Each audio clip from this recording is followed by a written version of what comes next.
Is it ever right to be wronged? How would you react if someone is trying to take advantage of you? Well, Jesus said, go the extra mile. Good morning and welcome to 755 Live. For about 5 minutes, you'll hear all about easy to remember soundbite versions of what Jesus said. And the point is to help you experience life to the fullest, the Jesus way. Today's Jesus Said comes from Matthew 5:38 through 42, and we'll be reading from the New Living Translation. You can find a different command of Jesus at our Bible plan every weekday at bible.today.church. Jesus said in Matthew 5:38, you have heard the law that says the punishment must match the injury, an eye for an eye and a tooth for a tooth.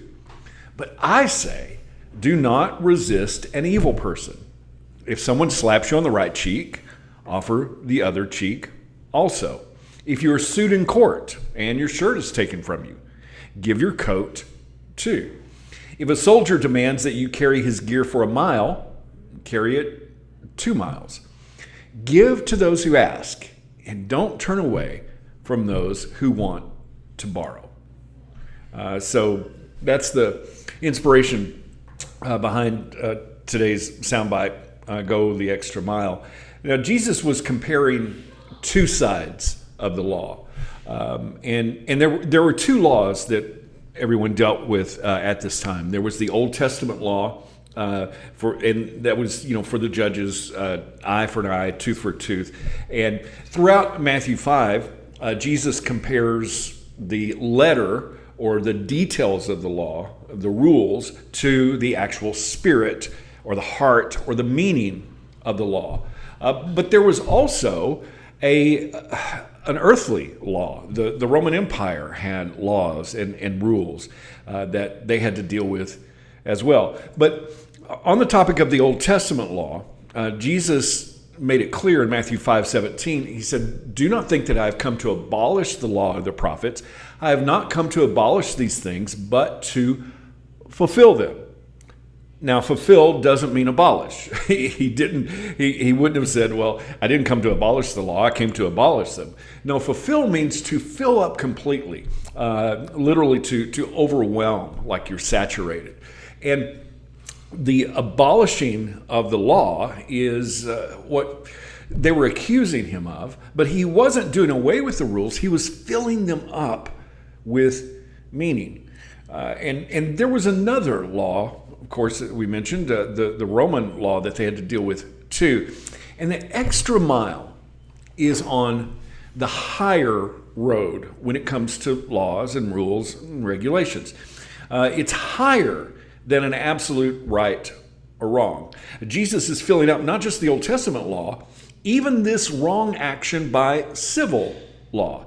You see, Roman soldiers had the law on their side. They could slap a Jew with no consequences unless they died. And the right cheek, Jesus says specifically, if someone strikes you on the right cheek, turn the other cheek. Now, most people being right-handed, Roman soldiers right-handed, a right cheek slap would have been a back slap. And so when Jesus is saying, turn the other cheek, it's actually not passive. It would have been difficult for another back slap that was meant to demean. It would take a full-on hit if you turn the other cheek. It's not passive. Going the second mile was not passive. The law said that a Jew could be forced to carry a soldier's gear 1 mile. But Jesus said if they ask you to go 1 mile, go 2. And there was actually another law that said that if a soldier caused you to go more than 1 mile, then the soldier would get in trouble. And so this wasn't a passive action. This was about going the extra mile in a way that is like Jesus. And one of Jesus' disciples who had a real hard time with authority was Simon Peter. Remember, he cut off the servant's ear the night that he denied Jesus. But look how Jesus' teachings changed him. In 1 Peter 2:13 through 16, he says, for the Lord's sake, submit to all human authority, whether the king is head of state or the officials he has appointed. For the king has sent them to punish those who do wrong and to honor those who do right. Now, who is this guy? I mean, this is Simon Peter, the rebel, saying to submit to all human authority. And he goes on in verse 15, it is God's will that your honorable lives should silence those ignorant people who make foolish accusations against you. For you are free, yet you are God's slaves, so don't use your freedom as an excuse to do evil. You see, Simon Peter learned well, it's not about our rights, but it's about the right heart. And sometimes it's right to go the extra mile. It's right to turn the other cheek. In fact, sometimes it's right to be wronged. Jesus said, go the extra mile. How can you put that into action today? Thank you so much for listening. If this is meaningful to you, it does mean a lot when you like it, when you share it, when you comment. I really appreciate you. I hope that you have an amazing day. And I hope this time together has helped you live life to the fullest, the Jesus way.